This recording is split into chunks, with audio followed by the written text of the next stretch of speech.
Vamos compartilhar o texto de Primeira Epístola de Pedro, capítulo 2. Primeira Epístola de Pedro, capítulo 2.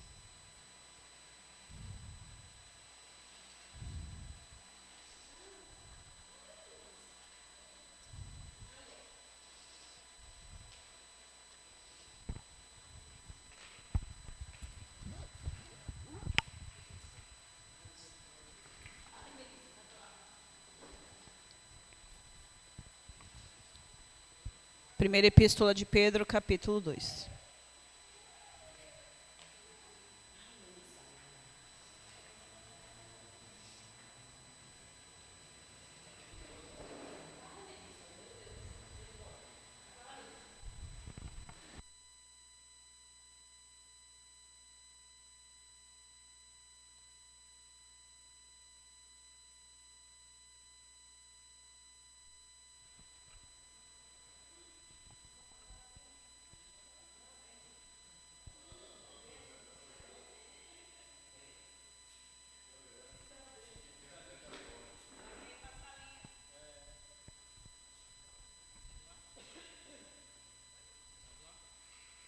Pode ser. Pode começar aí pela Ligiane, versículo 9 até o 12. 1 Pedro, capítulo 2, do 9 até o 12. Mas vós sois a geração eleita, o sacerdócio real, a nação santa, o povo adquirido para que anuncieis as virtudes daquele que vos chamou das trevas para a sua maravilhosa luz. 10. Vós, que em outro tempo não ereis povo, mas agora sois povo de Deus, que não tinhais alcançado misericórdia, mas agora alcançaste misericórdia. 11. Amados, insisto em que, como estrangeiros e peregrinos no mundo, vocês se abstenham dos desejos. Vou ler de novo. Amados, insisto em que, como estrangeiros e peregrinos no mundo, vocês se abstenham dos desejos carnais que guerreiam contra a alma. 12. Mantendo exemplar o vosso procedimento no meio dos gentios, para que naquilo que falem contra vós, outros como de malfeitores, observando-vos em vossas boas obras, glorifiquem a Deus no dia da visitação. Amém, aleluia. Uma pergunta. Se eu fosse uma pastora mundana e viesse aqui e pregasse santidade para vocês, vocês iam se basear mais nas coisas que eu faço ou nas coisas que eu digo? Ia pesar para você nas coisas que faz? Para mim, ia pesar nas coisas que você disse. Então, se eu... Se mundana, no caso, isso ia pesar, né?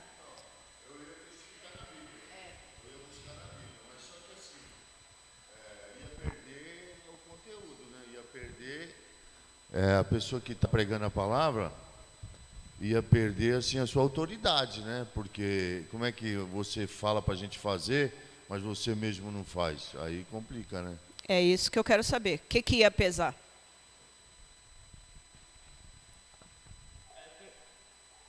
Eu creio sim que tem dois fatores, né? Que nem a senhora falou. Eu creio que para quem já tem uma caminhada na fé, que nem o pastor falou, vai ali na Bíblia, vai ver se testifica aquilo que a pessoa, que o pastor está falando, né?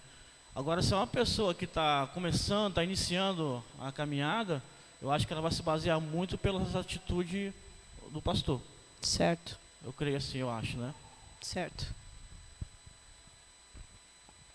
A pergunta que a senhora falou é que a senhora falasse com autoridade, não é?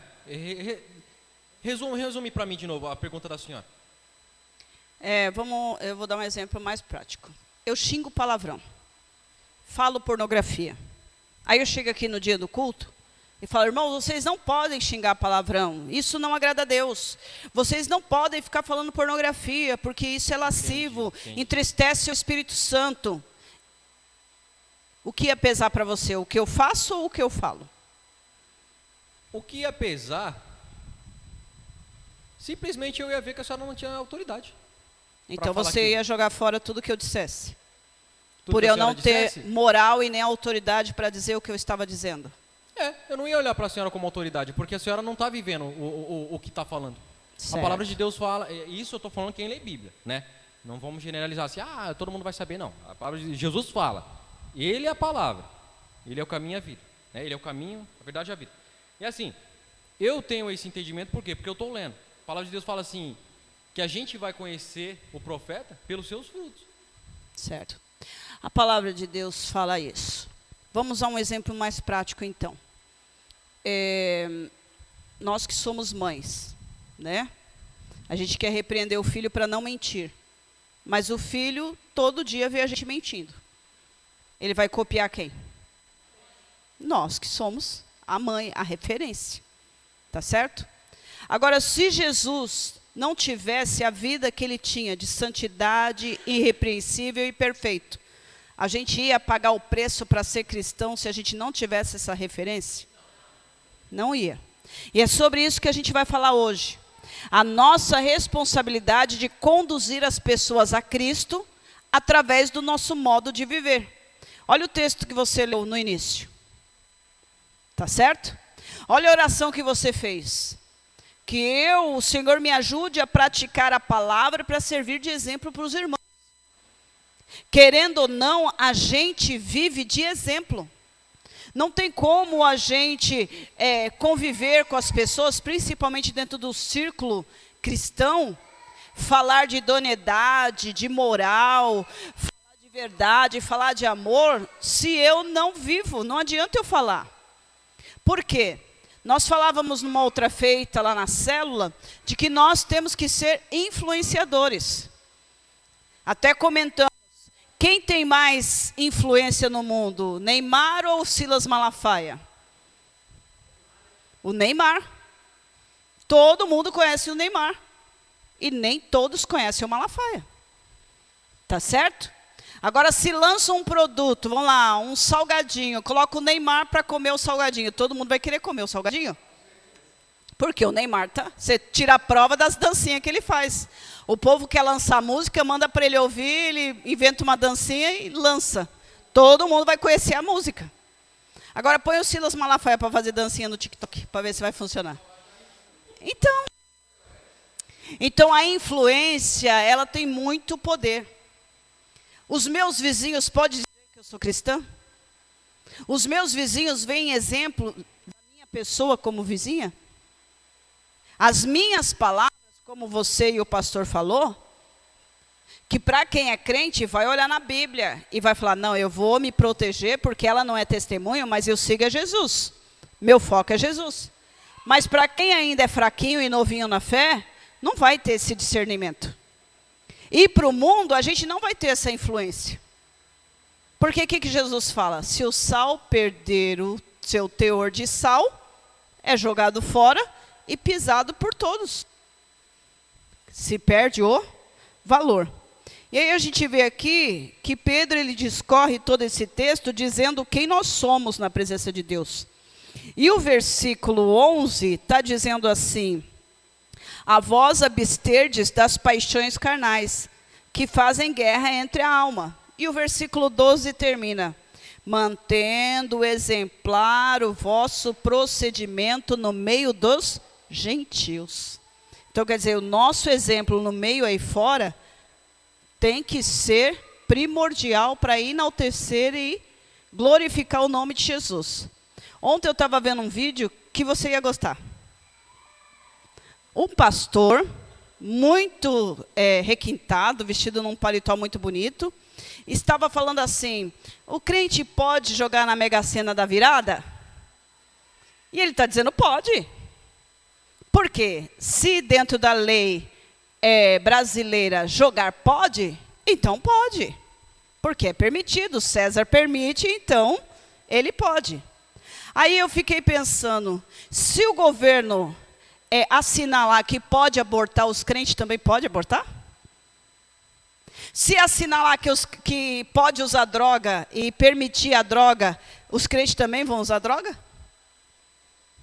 Então, eu estava pensando sobre isso e cheguei à conclusão de que o nosso parâmetro não são as regras de César, porque César é mundano, é diabólico, mas o nosso parâmetro de conduta é a palavra de Deus. E Deus abomina a jogatina, irmão. Não podemos jogar na mega da virada.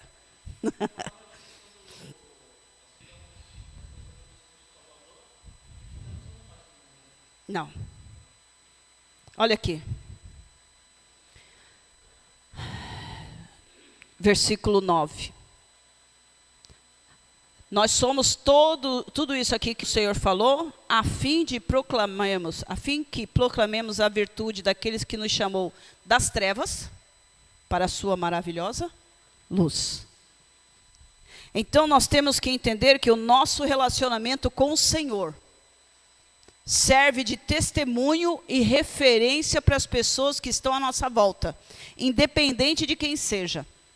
O nosso relacionamento com Jesus, o nosso respeito a Jesus, o nosso respeito com as coisas de Deus, serve de incentivo também para as pessoas respeitarem e reverenciarem. Se as pessoas chegam aqui e veem a gente vendendo Avon, batendo papo, jogando na mesa ali, antes do culto, o que eles vão fazer? Tudo isso também. Agora, se eles nos encontram em oração e quem já orou sentado em silêncio, eles também vão se sentar e vão ficar aguardando o momento do início do culto.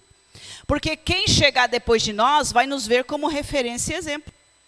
Vocês, a semana que vem, vão ser ordenados obreiros da igreja. Vocês vão ser a vitrine da igreja. As pessoas vão olhar vocês e vão perceber o que é a igreja. Vocês vão representar a igreja no modo de vestir, no modo de conversar, no modo de construir amizade com as outras pessoas, no modo em que vocês tratam uns aos outros. Todo mundo vai olhar, porque vocês vão ser autoridades. Do mesmo jeito que olha para mim e para ele. Então, quando vocês são só o membro da igreja sentado no banco, tudo bem. Agora, quando eles verem você aqui em cima, sendo derramado óleo sobre a sua cabeça e investido uma patente de autoridade sobre vocês, agora já não é mais só a Ligiane, mas a obreira Ligiane. Não é mais o Marlon, genro do pastor Paulo, mas agora é o diácono Paulo, diácono Marlon. Então é outra conduta, é outro procedimento. E quanto mais você se aproxima de Deus e assume a responsabilidade da obra, mais nós temos que ter um comportamento refinado. Está entendendo? Milena ontem batizou. Ela já sabe que as coisas que ela tinha em dúvida lá fora, ela já não tem que ter mais. Porque ela já ingressou no corpo de Cristo, agora ela é parte da igreja, e agora não tem nada que desabone ela a fazer alguma coisa em prol da obra de Deus. Antes ela era só Milena, mas agora batizou. Já tem uma outra responsabilidade na presença de Deus. Isso, agora ela é raça eleita, sacerdócio real, faz parte da nação santa, é um povo, é uma moça de propriedade exclusiva de Jesus.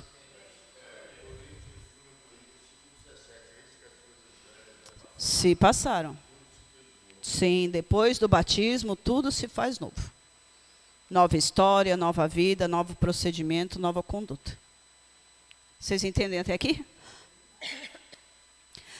A santidade é um jeito que Deus achou de colocar fronteiras na nossa conduta. É o nosso testemunho. Porque, segundo a pergunta que eu fiz no início, tem que haver coerência entre o que eu falo e o que eu vivo. Não tem como eu dizer que eu sou cristã e eu não amo, odeio, maltrato, sou ignorante, estúpido, sou mentirosa, falo pornografia, visto igual uma mulher mundana. Eu sou crente? Não sou. Porque o que eu digo, o que eu vivo, As palavras que eu digo têm que ser coerentes ao meu procedimento. Então, a vida de santidade condiz com a missão que eu tenho, de refletir Jesus através da minha vida. Jesus falaria palavrão? Jesus falaria pornografia? Jesus mentiria? Então, como é que eu digo que eu sou discípula de Jesus, se eu não tenho o procedimento de quem eu digo que sou? Agora, eu digo que eu sou cristã e eu sou uma pessoa nervosa e por tudo eu brigo. Jesus viveria assim?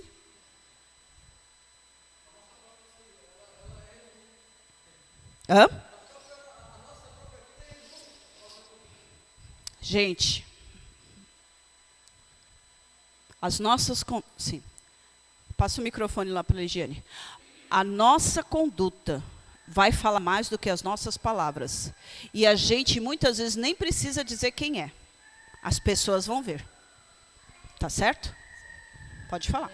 Então, eu estava ainda falando esses dias, né, com o Cleiton, que as pessoas se apegam muito que Jesus, ele veio para nos libertar, para nos salvar dos nossos pecados.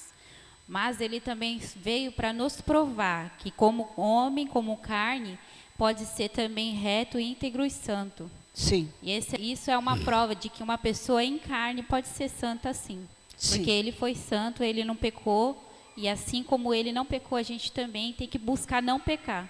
É a nossa referência, o nosso padrão. Tanto é que ele recebe, depois que ele volta do deserto, o revestimento do Espírito Santo.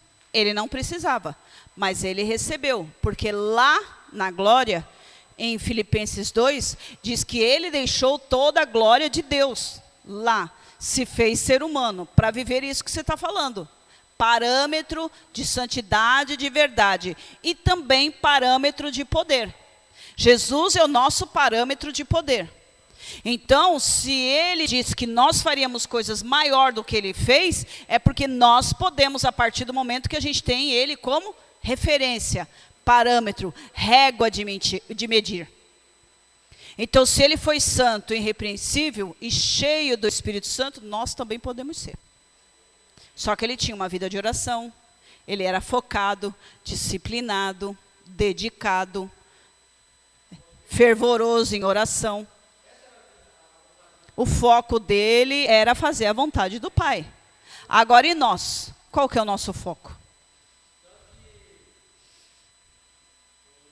Jesus, ele não tinha nem casa para ficar, nem para repousar o corpo dele.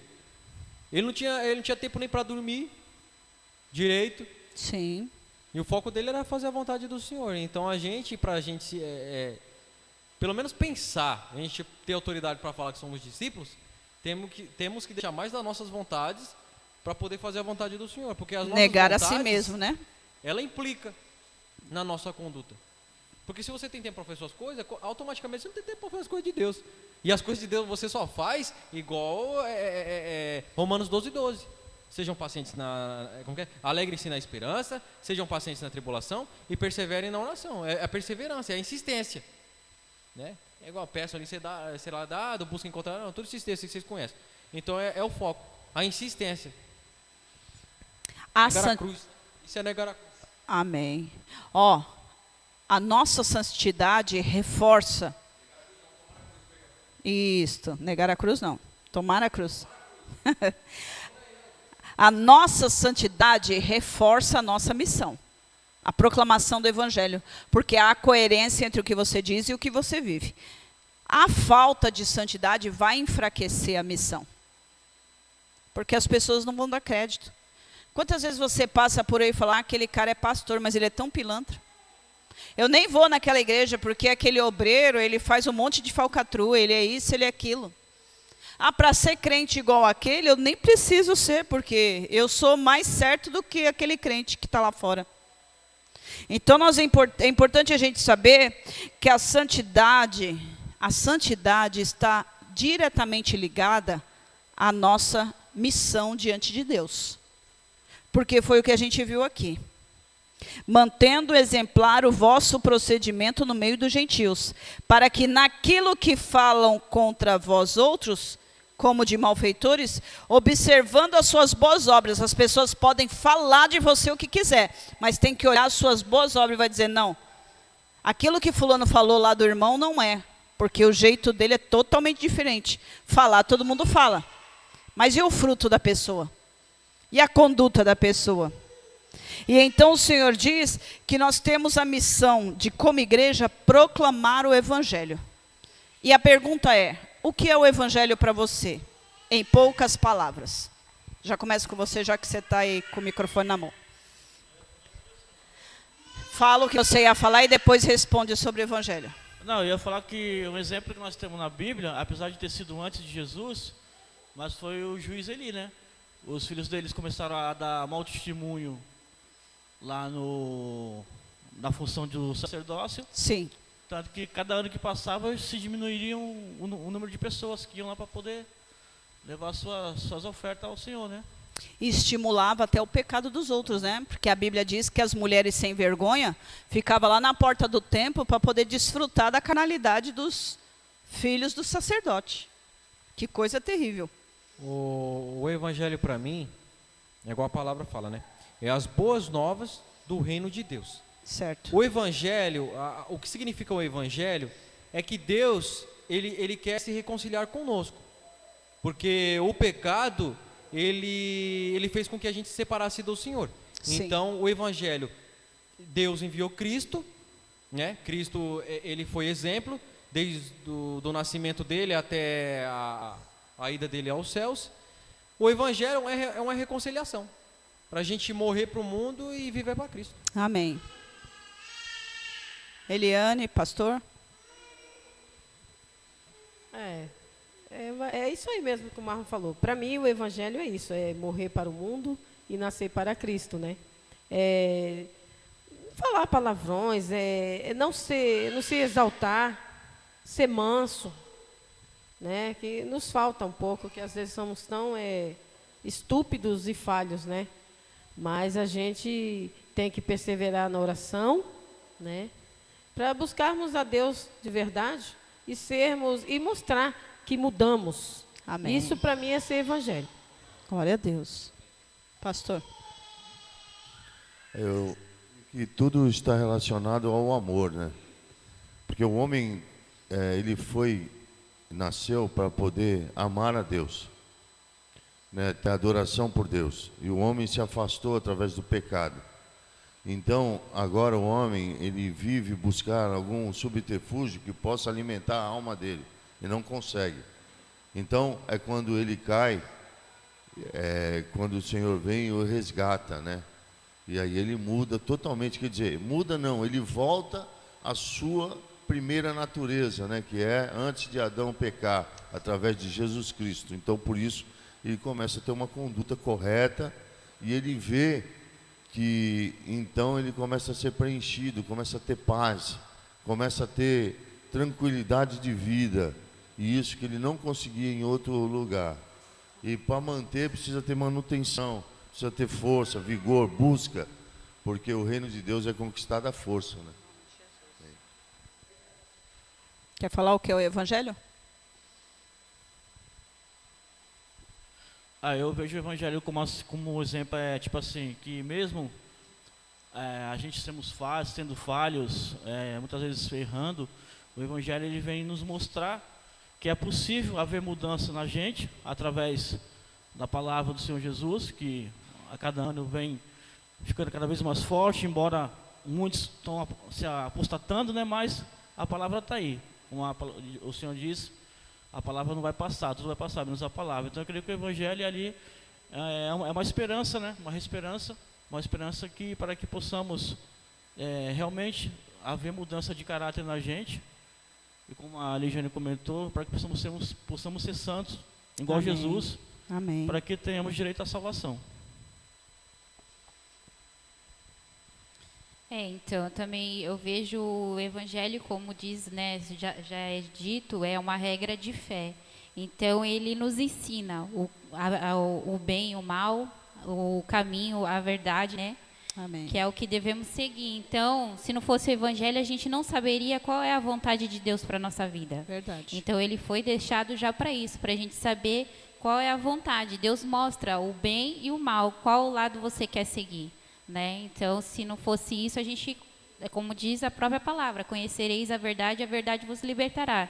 Então, se não fosse o evangelho, nós não seremos libertos. Então, não seríamos Amém. libertos, né? Então, Verdade. Milena, você quer falar o que é o evangelho para você?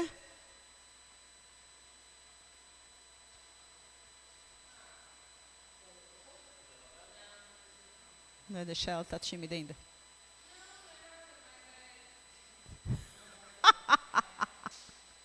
O que é o evangelho para você? O que foi o evangelho para a sua vida? Pode deixar ela está tímida ainda. Qual é o efeito do evangelho na sua vida? O que significou para você ontem? Desde que você veio de São Paulo? Achando que ia morrer, que não ia ter nada mais na vida, que o mundo tinha acabado.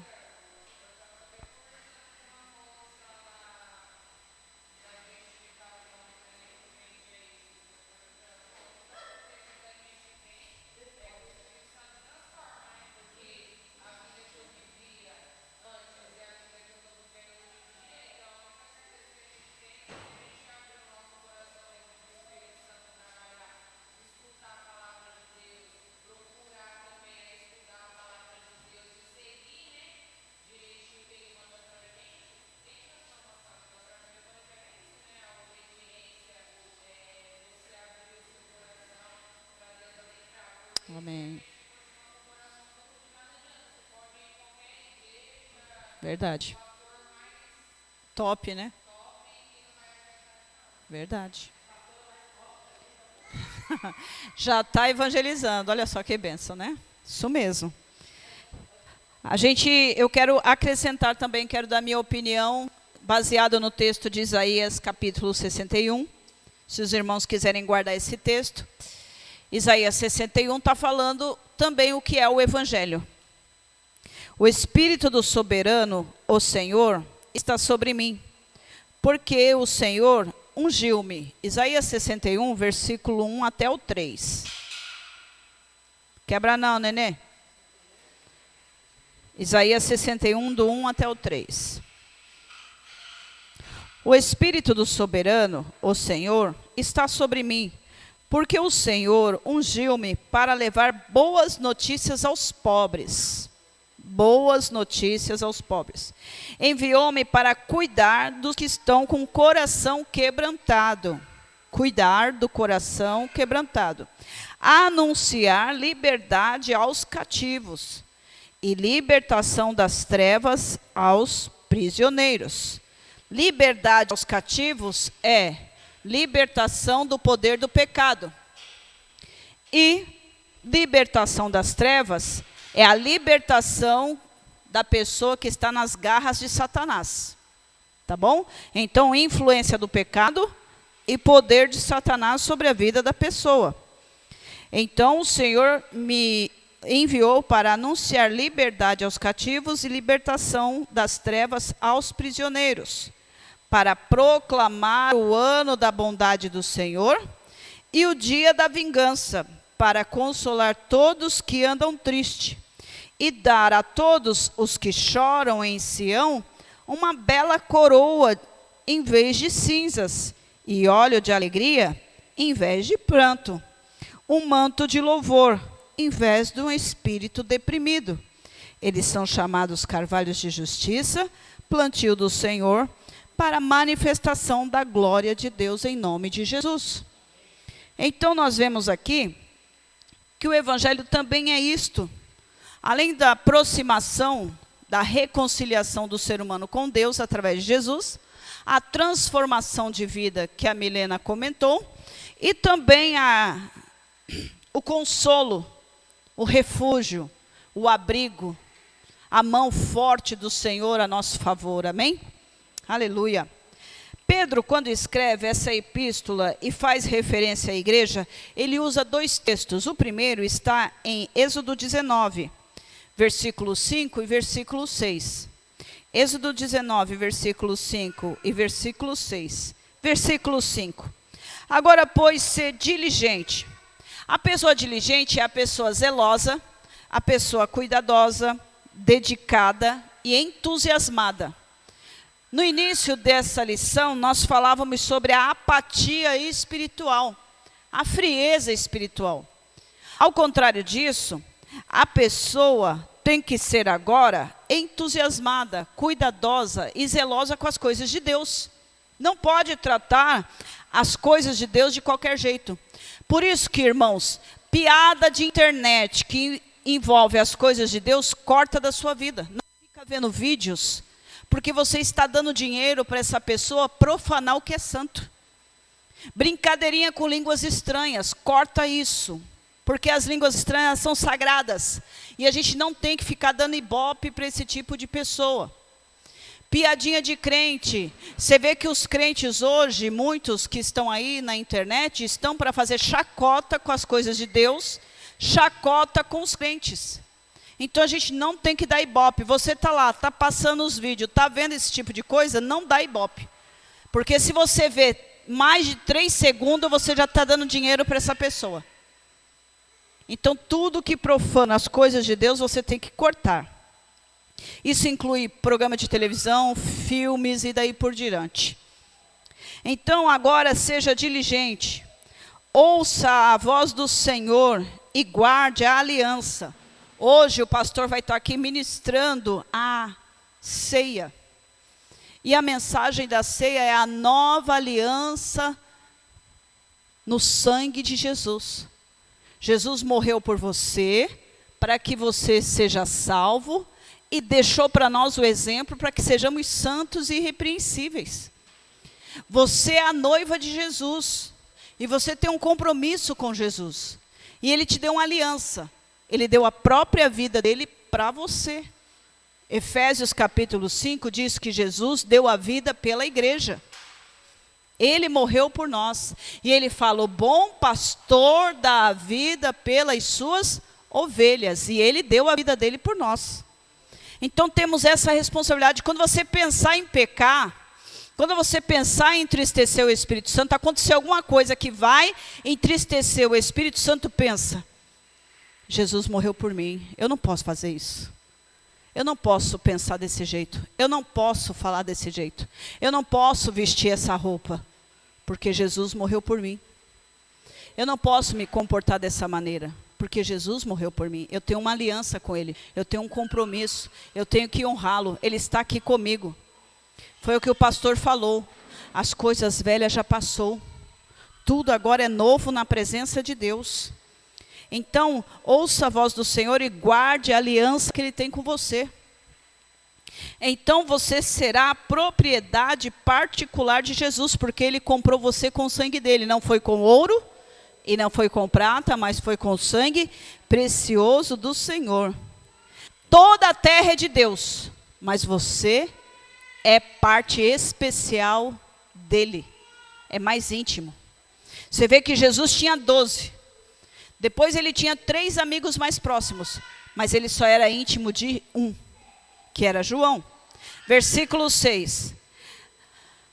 Vocês me serão reinos de sacerdote e nação santa. E Pedro fala aqui, versículo 9, serão raça eleita, sacerdócio e nação santa. Isaías 43, versículo 20, diz assim. Os animais do campo me glorificarão. Olha, os animais glorificam a Deus. Oi? O que ela quer? Vai passear com ela, mostrar a galinha para ela. Para ela não ficar estressada. Os animais do campo me glorificarão. Os chacais e os filhotes de avestruz também. Porque eu porei águas nos desertos e rios no ermos, para dar de beber ao meu povo, meu escolhido. Versículo 21. O povo que formei para mim, para celebrar ao meu louvor. Você vê que nós fomos constituídos para exaltar a Deus. Agora, o nosso mau testemunho vai glorificar a Deus? Não vai. Para que o mundo venda as nossas boas obras. Olha o que Pedro fala aqui no versículo 12. Mantenha o exemplo do seu procedimento no meio dos gentios. Vocês sabiam que quando a gente ouve piadinha mundana no meio, lá está numa roda de amigos, perto de vizinho, eles fazem uma piada pornográfica, a gente não pode rir? Porque a gente é cúmplice daquela piada. Quer dizer que a gente está prestando atenção, quer dizer que a gente achou graça naquilo. Isso desagrada o Espírito Santo. Continuando.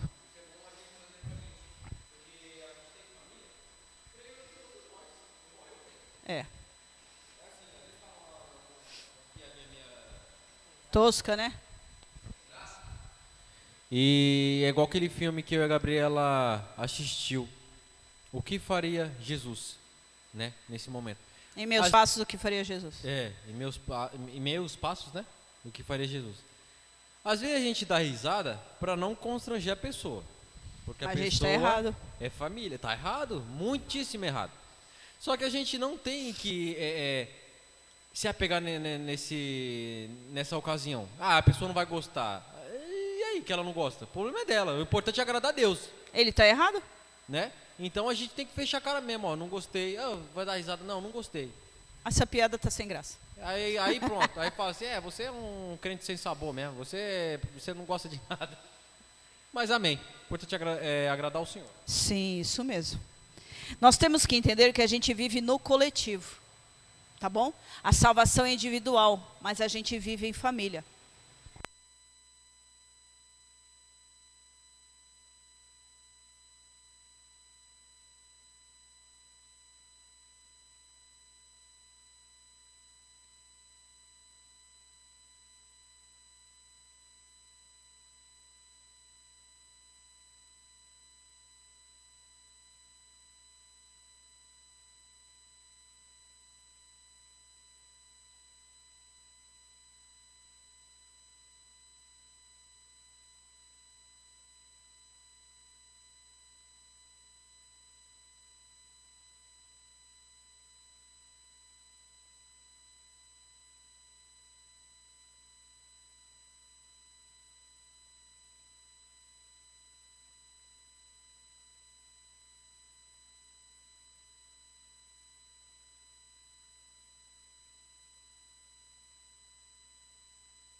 Pode fazer.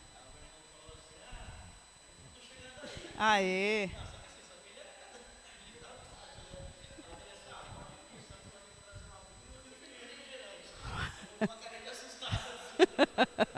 É isso mesmo. Pastora, sabe o que eu fico pensando às vezes? Aquele grande peixe que engoliu Jonas, Aham. será que não era um megalodon? Ele era tão grande? É, mas era um tubarão megalodonte, né? Ia ter comido, Jonas. Ai, existem coisas grandes no mar que a gente nem imagina, né? Tem um tipo de peixe que ele tem uma garganta bem grande que tem possibilidade de passar um ser humano. Teve um mergulhador que foi engolido por um peixe desse. Ele foi vomitado para contar a história. E outra coisa, hein? Eles agora explodindo bomba atômica no mar, deve ter muitos monstros já. Porque do tempo que eles estão explodindo bomba atômica, deforma a genética do animal. É onde vai aparecer a grande besta.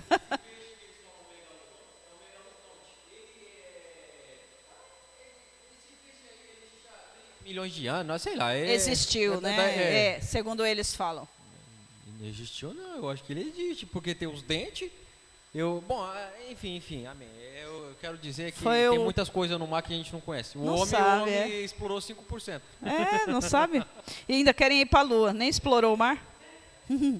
Então é importante a gente saber que nós somos um, viu? Nós somos um. Eu quero que vocês guardem um versículo para vocês saberem qual é a nossa função diante de um com o outro. Provérbios 27, versículo 17, irmã. Lê aí para nós. Provérbios 27, versículo 17. Vocês vão me amar mais depois desse versículo aqui.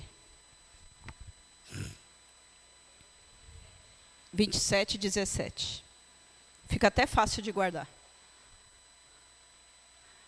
Aí quando a gente cantar aquela música, meu querido irmão, se na caminhada algo se levantar para quebrar a nossa comunhão, o meu coração na força do Senhor para você vai liberar perdão. Provérbios 27, 17. Como ferro com ferro se aguça, assim o homem afia o rosto do seu amigo. Aê! A versão do Marlon.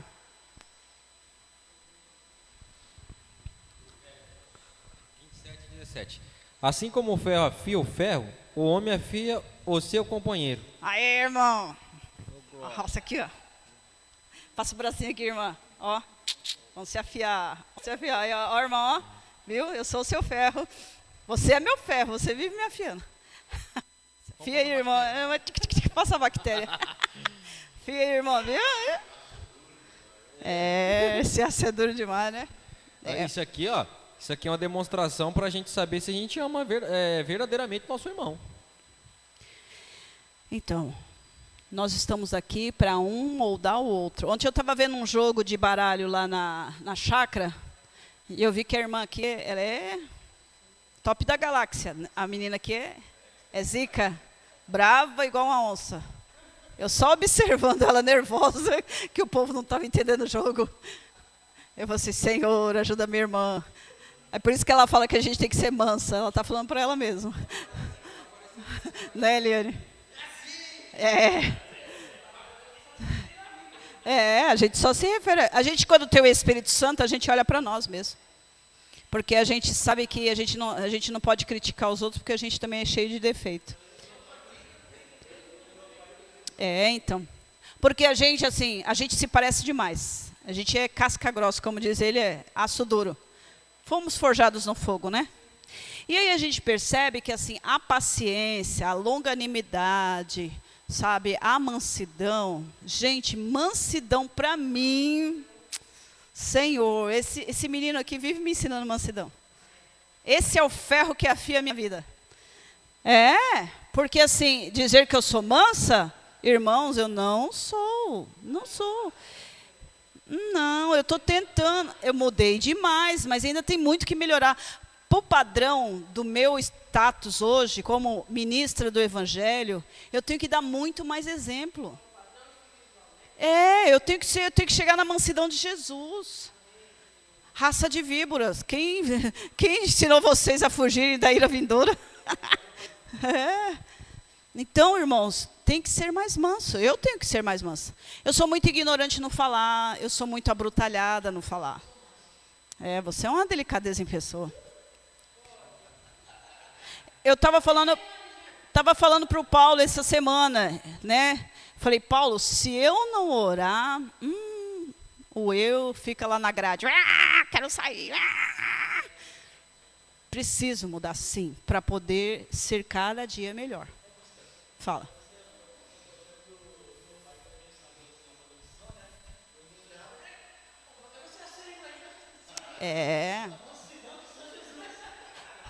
Eu fui criada...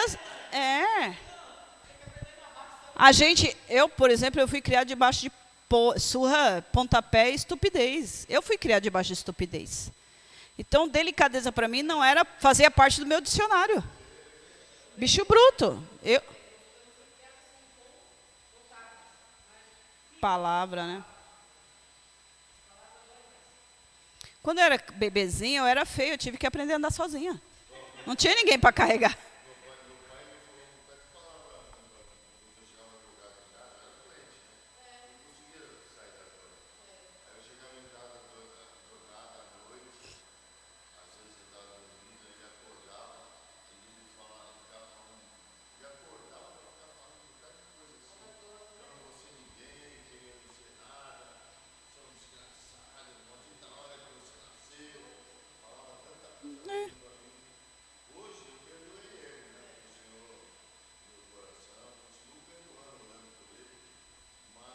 As feridas ficaram. Não. Agora uma grande pergunta. Como que ele foi criado?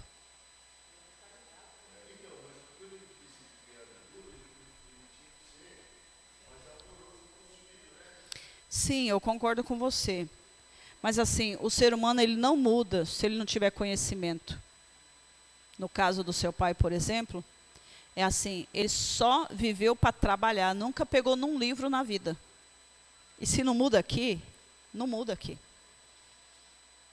Ele conheceu Jesus através da minha sogra. E se ele...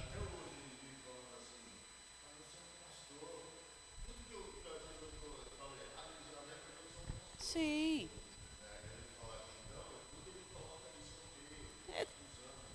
Então, é isso que a gente não pode ouvir.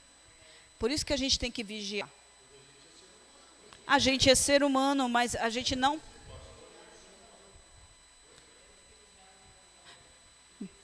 É. Com certeza. A boca fala. Então pronto. Aqui o Senhor está dizendo que a gente tem que ser exemplo. E se a gente é cristão, a gente é discípulo de Jesus, tem que negar a nós mesmos. Aí não cabe essa questão de falar, eu sou ser humano, eu sou ser humano. Se a gente ficar nessa ideia do sou ser humano, a gente não busca padrão de excelência. A gente é ser humano, mas a gente não pode se conformar. A gente tem que buscar padrão de excelência, e o nosso padrão de excelência é Jesus. Irrepreensível. Sim. Esmurrar a carne. Subjugar a carne.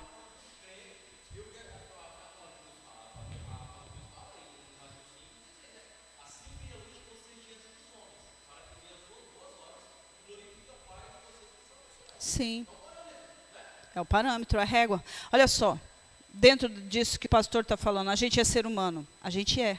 Mas a gente só vai descobrir que é ser humano se a gente fizer todo o esforço para seguir Jesus e se escorregar por acidente. Então a gente constata a nossa humanidade. Porque realmente o pecado está dentro de nós. Mas a gente se esforçou para parecer com Jesus. Difícil? É. Impossível? Não. Jesus se fez carne e foi perfeito. Ah, mas era Jesus. Não, ele era carne, sentia dor, ele podia sentir ira, ele tinha um livre-arbítrio, ele podia fazer o que ele quisesse. Tanto é que ele estava lá no Getsemane e falou, Pai, se for possível, passa de mim esse cálice. O que a gente constata nessa fala de Jesus? Senhor, eu não queria passar por isso, vai doer, eu vou sofrer. Se for possível, se não for contra a sua vontade, se não for contra os seus planos, se não for contra os seus projetos, mas se não for possível, vamos continuar. Me dá graça para suportar. Por quê? O cálice da ira de Deus. Toda a ira que cairia sobre nós, caiu sobre ele. A ira que vai ser derramada lá no lago de fogo e enxofre sobre o diabo, seus anjos e todos os ímpios. É muito pesada a ira de Deus. Tanto é que o filho dele morreu para nos resgatar, para nos livrar dessa ira. Agora, quão pesado foi a cruz? A noite toda apanhando. Recebendo cuspida na cara. A gente não aguenta metade de um desaforo. Eu falo por mim. É tão automático que já tem resposta. Então tem que controlar isso. Eu tenho que controlar. Eu tenho que esmurrar o meu corpo e me trazer à servidão. Eu não posso ser ignorante. Eu não posso ser... Eu tenho, gente, resposta para tudo. Eu até fico admirada como eu sou espertinha para ser malcriada.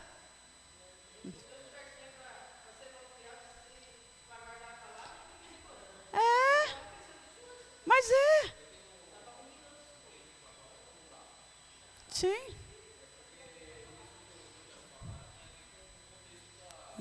Isso, se tem a ver com contexto, pode falar.